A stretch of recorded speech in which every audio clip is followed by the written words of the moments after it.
Bonjour, bienvenue dans cette nouvelle session. Aujourd'hui, nous allons parler d'un élément de structure très important car c'est l'élément qui nous permet de transmettre les efforts, tous les efforts gravitaires, même dynamiques, jusqu'au niveau de fondation. Donc aujourd'hui, nous allons parler des poteaux. Et nous serons plus concentrés sur les cas de l'interprétation du diagramme d'interaction. Car la maîtrise de ces diagrammes, la maîtrise de toutes les informations qui nous sont transmises à travers ces diagrammes peut nous amener à optimiser notre élément en termes de stabilité et en termes d'économie. On peut économiser le volume du béton, on peut économiser la quantité d'acier dans chaque élément type poteau. Voilà, nous sommes dans une situation où vous êtes en train d'étudier un projet, vous avez modélisé du point de vue géométrique, du point de vue charge, vous avez lancé les calculs, vous êtes en train d'interpréter les résultats de stabilité, de résistance, etc. Vous êtes au niveau du poteau. Alors la question qui se pose, à quel niveau vous vous arrêtez dans l'analyse ou l'interprétation des résultats liés au poteau? Vous cherchez juste les cas les plus défavorables, donc les moments maximaux, les efforts, disons, maximum, ou vous poussez l'interprétation et l'analyse le plus long possible. Si vous vous arrêtez au niveau juste de la lecture et cherchez les éléments, disons les efforts les plus, disons les extrêmes globaux, les efforts les plus prépondérants, vous vous êtes arrêté en mi-chemin. Vous devez pousser les raisonnements ou l'analyse le plus long possible afin de pouvoir optimiser. Et les diagrammes d'interaction, à mon humble avis, nous aident à pousser cette analyse le plus long possible car il va mettre non seulement en compte les aspects économiques mais aussi va nous donner plus d'assurance pour la stabilité de notre élément. Alors, maîtriser l'interprétation du diagramme d'interaction suppose maîtriser toute la mécanique, toute la dynamique du comportement des éléments de type poteau. Car nous savons très bien que le béton se comporte très bien en compression. Les colonnes dans une structure en béton armé sont évidemment en béton et donc le comportement vis-à-vis disons, des efforts normaux peut être acceptable jusqu'à un certain niveau. Okay? Donc, c'est-à-dire quoi? En quelques mots, dans des situations idéales ou presque utopiques, le béton, disons les colonnes sont sollicitées en compression pure. C'est vraiment un cas idéal, c'est-à-dire qu'il n'y a pas d'excentricité, il n'y a que l'effort normal qui sollicite l'élément. Mais dans la réalité, il pénètre des moments. Et ces moments sont dits à une excentricité qui pénètre entre les centres de gravité de l'élément, donc au niveau de la section droite, et le point réel où les forces s'appliquent. Donc avec l'hypothèse que tous les éléments type poteau ne sont pas vraiment droits, tels qu'on a modélisé, tout ça. Il peut y avoir des problèmes pendant la mise en œuvre. Et c'est à ce niveau ici que l'interprétation, la compréhension de ces diagrammes est très intéressante. Alors, dans le cas, disons, idéal, normalement, l'effort P ici doit agir ici au niveau du centre de gravité de la section droite. Mais il peut arriver que ça ne soit pas toujours le cas, que l'effort normal puisse agir à côté du centre de gravité. Et c'est ce qui va créer une excentricité, bien sûr, et cette excentricité va faire naître un moment. Et c'est même ce moment-là qui sera, disons, la cause de la présence des aciers dans notre élément. Ok, donc notre poteau. Donc le schéma est vraiment très simple. Donc si nous voyons sur ces dessins ici, à votre droite, donc le centre de gravité c'est à ce niveau-là, mais dans la réalité, l'effort de dimensionnement, donc l'effort de calcul de N et de ici, est appliqué plutôt à côté. Et ceci va faire naître une excentricité EY ou EZ. Alors du moment où nous avons un effort et une excentricité, il va naître un moment. Et ce moment va nous amener à calculer les efforts. Ok, disons plutôt les aciers. D'accord? Donc c'est tout ce qu'il faut comprendre de façon très simpliste d'où vient les deux efforts. Ok? Alors, autre chose, voilà, si ceci est compris, c'est-à-dire pendant la lecture du diagramme d'interaction, notre attention sera portée sur, premièrement, deux éléments. L'effort normal qui est appliqué sur l'élément de type poteau et les moments qui est né de l'excentricité et de l'effort normal. Donc ce sont les éléments qui vont attirer dans un premier temps notre attention. Okay? Bien sûr que dès qu'on parle des moments, on sous-entend déjà l'excentricité qui est, disons, de façon implicite. Donc, premièrement, dès que j'étais en train de dire, nous avons deux éléments qui vont attirer notre attention. Nous avons ici, sur notre diagramme, ici, c'est déjà les diagrammes d'interaction. Ici, nous sommes en train de voir ces diagrammes en deux dimensions. Donc, sur l'axe des abscisses, nous avons les moments. Si l'axe est désordonné, nous avons les efforts. Okay? Alors, en projetant les points qui sont sur l'axe du moment et l'axe des efforts, nous trouvons les points de stabilité ou d'instabilité de notre élément. Okay? La courbe qui naît ici, okay? Donc quand nous faisons la correspondance des différents points sur les deux axes, la courbe qui va naître ici va nous créer la zone de sécurité.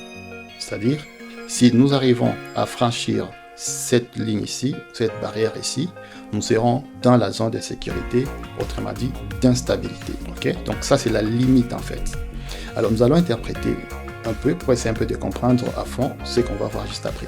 Ici, l'axe des efforts, nous avons ici l'effort 0, l'effort nul, et plus on monte, l'effort va augmenter. Maintenant, sur l'axe de moment, nous avons aussi le moment nul ici, et plus on avance, le moment va augmenter. C'est-à-dire aussi, quand on dit le moment qui est en train de varier, qui est en train d'augmenter, c'est-à-dire il y a aussi l'excentricité qui s'accroît, c'est ce que ça veut dire. Alors, quand nous sommes à ces points ici, les points A, c'est-à-dire nous sommes dans un cas de compression pure, c'est-à-dire l'effort, c'est-à-dire que les points d'application de l'effort coïncident exactement avec le centre de gravité de la section droite. Du coup, nous avons une compression pure. D'accord? C'est-à-dire, tel que vous pouvez le voir ici, nous avons l'effort maximal que peut supporter notre élément, parce que ça c'est les points, je dirais les points morts. Franchir ces points ici, il y aura écrasement. D'accord?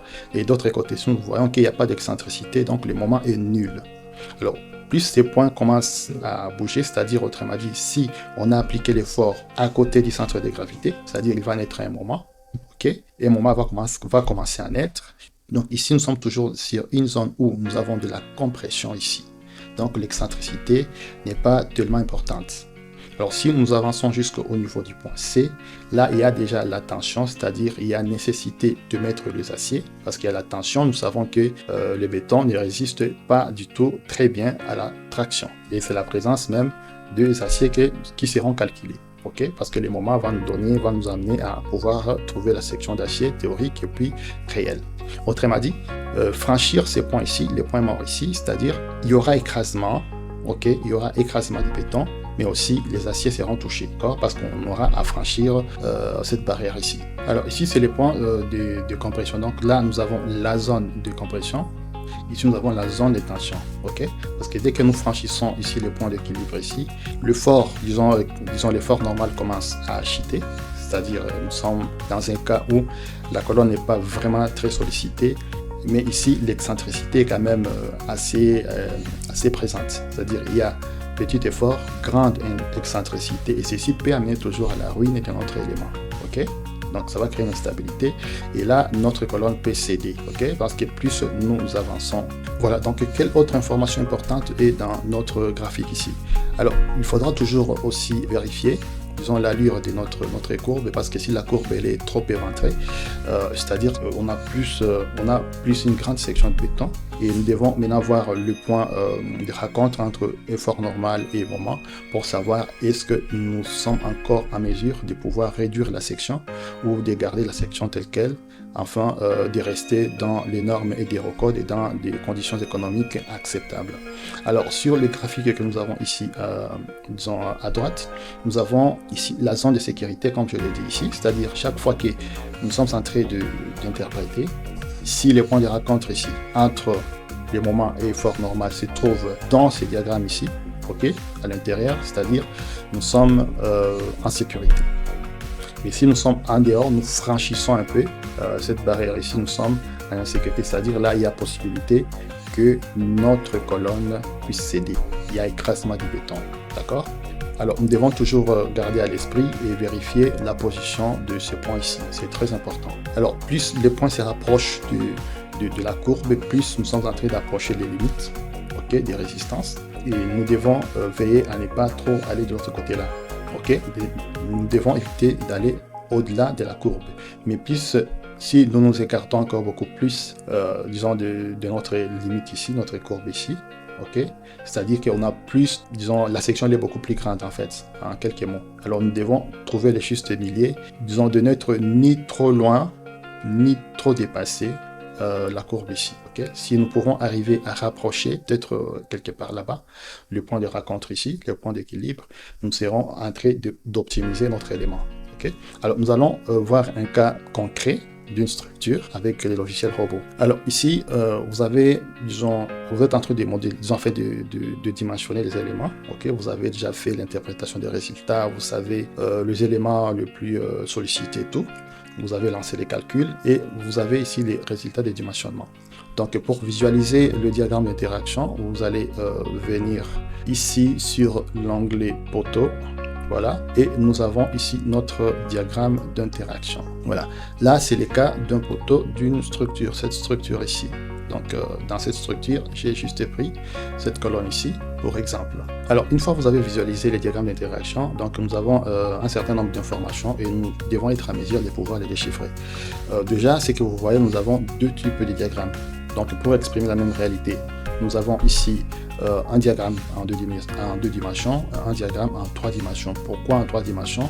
Parce que l'instabilité ne vient pas toujours suivant l'axe X ou l'axe Y ou l'axe Z. D'accord? Donc ça peut venir de n'importe quel côté. C'est pourquoi c'est bon de voir aussi les diagrammes du point de vue spatial. Okay? De voir dans quel angle, suivant quel angle notre élément est le plus sollicité. Donc l'angle qui nous donne beaucoup plus de possibilités que nous puissions avoir instabilité ou flambement. Alors à part les diagrammes, nous avons quelques tableaux juste en bas. Donc nous avons le premier tableau ici. Ces tableaux ici nous donnent les points à contrôler. Donc les points le plus cruciaux que nous devons contrôler sur notre diagramme. Nous avons les points A, B, C. C'est quoi ces points-là? Les points A, B et C, je pense bien. Voilà, c'est ça. Donc, ce sont ici les cas qui traduisent notre cas réel de calcul. D'accord? Alors, nous avons aussi le tableau ici des coefficients de sécurité. C'est ici où on va voir les rendements, savoir si on a sous-dimensionné ou on a surdimensionné. Bien sûr que ces résultats sont déjà traduits à travers les diagrammes. Ok? Alors, on va commencer par les diagrammes de dimensions. Donc, nous avons notre ligne de sécurité qui est en rouge. Nous avons également le vecteur ici en jaune. Donc, c'est les cas le prononcés, d'accord, de sollicitation. Et ce que nous devons aussi voir de près, c'est les points ici. Donc, les points vers lesquels pointe notre vecteur. Donc, c'est notre cas réel de calcul. Donc, si vous voyez ici sur l'axe de effort ici, nous sommes quelque part ici, c'est la valeur est notée ici, c'est 800, je pense 95, ici quelque part là, et ici les moments est à peu près, et les moments ici est à peu près combien? Voilà, donc sont là les 3 points caractéristiques. Autrement dit, nous avons les points qui traduisent la compression pure, nous avons les points d'équilibre quelque part là, et nous avons également les cas de traction. Okay. Alors pour notre cas ici, nous trouvons que les points d'intersection, ici, les points d'équilibre et les points d'intersection se trouvent à l'intérieur de notre diagramme ici, de notre frontière ici. Okay? C'est-à-dire que nous sommes du côté de la sécurité. Alors, ce que nous devons voir ensuite, c'est les rendements, les ratios. Alors ici, on voit que les ratios est à 1,78. Okay? C'est-à-dire que nous avons environ 78% de marge. Donc on peut encore réduire un peu la section, il n'y aura pas de difficulté. Okay? Mais il faut toujours garder en esprit, quand vous réduisez, regardez aussi tous les paramètres, élancement et tout. Voilà. Voilà un peu en quelque sorte une interprétation rapide et très claire. C'est-à-dire si nous partons en dehors de cette ligne ici, toutes les valeurs ici seront en descendant de 1 et les rendements ne seront pas bons.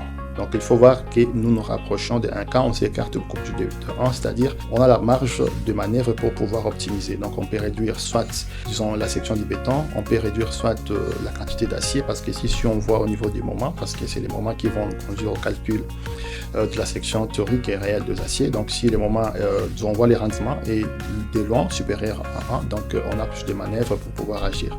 Mais nous devons toujours garder en esprit les dispositions constructives de Eurocode, qui a toujours supposé une quantité minimale. Bien qu'on peut avoir un moment qui soit proche du nul, mais nous devons toujours mettre en place une quantité, disons, une quantité minimale pour notre section, disons, de colonnes.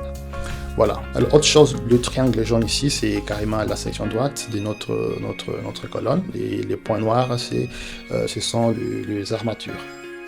Voilà, donc on a passé en revue tout l'ensemble. Alors ici, on va parler un tout petit peu des diagrammes sphériques, cette bulle ici. Comme je disais tantôt, la déformation ne vient pas toujours suivant l'axe des X, suivant l'axe, c'est pas moi des Z. Donc la déformation, l'élément peut flamber dans suivant n'importe quelle direction. Alors si vous avez bien remarqué, ici au-dessus, nous avons deux valeurs, donc ce sont deux angles. Alors on va voir pourquoi. C'est-à-dire ici, c'est comme si on est dans une sphère, ok? Donc nous avons les 360 degrés. Et ici, le logiciel nous a indiqué la direction exacte, l'angle exact, suivant lesquels il y a plus de probabilité d'avoir, disons là on a le maximum en fait de sollicitations, ok, au flamand. Voilà, donc si vous voulez, vous pouvez balayer tout l'ensemble, donc faire l'ensemble de notre sphère pour voir la variation de G-fort. Est-ce qu'il y a un point où nous sommes au-delà ou on est plus en dessous, ok. Sur le diagramme ici, nous avons la ligne rouge qui est là-bas, c'est là où nous sommes, c'est ce qui est représenté en DD ici. Nous avons notre vecteur peint en jaune qui est là-bas. Nous avons ici un vecteur en rouge, ici, c'est suivant, donc le vecteur en rouge ici, c'est pour indiquer, disons, les moments suivant Z, donc MZ, et là nous avons les moments MY. Les autres ici, vecteurs ici en vert beaucoup plus clair, donc indiquent d'autres sollicitations, d'accord? Donc, il n'y a pas que la sollicitation ici qui est là, mais c'est la plus prépondérante. C'est pourquoi un robot va l'afficher déjà. Voilà, nous pouvons effectuer juste disons, se balader à l'intérieur. Vous allez voir que l'angle ici va commencer à changer. Donc, nous sommes en train de voir, comme si on est en train de faire un monitoring et voir où se trouve le problème, donc le potentiel problème. Donc, si je bouge, vous voyez que le diagramme 3D bouge et le diagramme 2D bouge. Donc, on voit la variation de notre ligne, disons, de sécurité. Voilà. Et là, l'angle est en train également de bouger. Voilà, c'est juste pour balayer et être sûr que tout marche très bien. Alors, il y a aussi une astuce aussi que vous pouvez visualiser plusieurs aspects de notre diagramme ici. Donc, vous pouvez faire également un clic droit dans l'espace ici du diagramme 3D pour voir. Donc ici, nous voulons juste visualiser les diagrammes du côté MZN. Donc nous avons plutôt le diagramme MYN. Donc nous avons ici, notre ligne est toujours là-bas, notre point de référence est là-bas à l'intérieur et nous sommes OK. Nous pouvons visualiser l'autre diagramme. OK.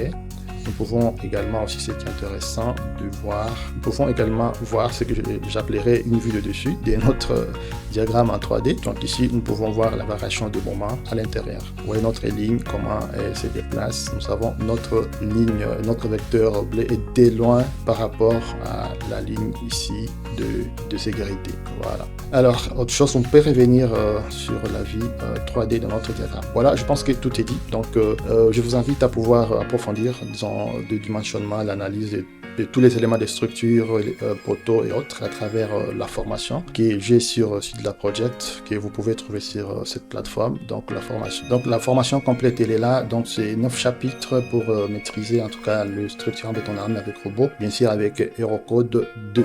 Donc n'hésitez pas de venir cliquer sur le panier et pouvoir prendre cette formation. Donc pour plus de questions, vous pouvez me contacter à travers mes contacts afin que je puisse vous donner beaucoup plus de détails, parce qu'ici déjà nous avons notre WhatsApp qui est toujours permanent. Vous pouvez facilement me contacter soit par WhatsApp, soit par notre adresse email là dans le Twitter.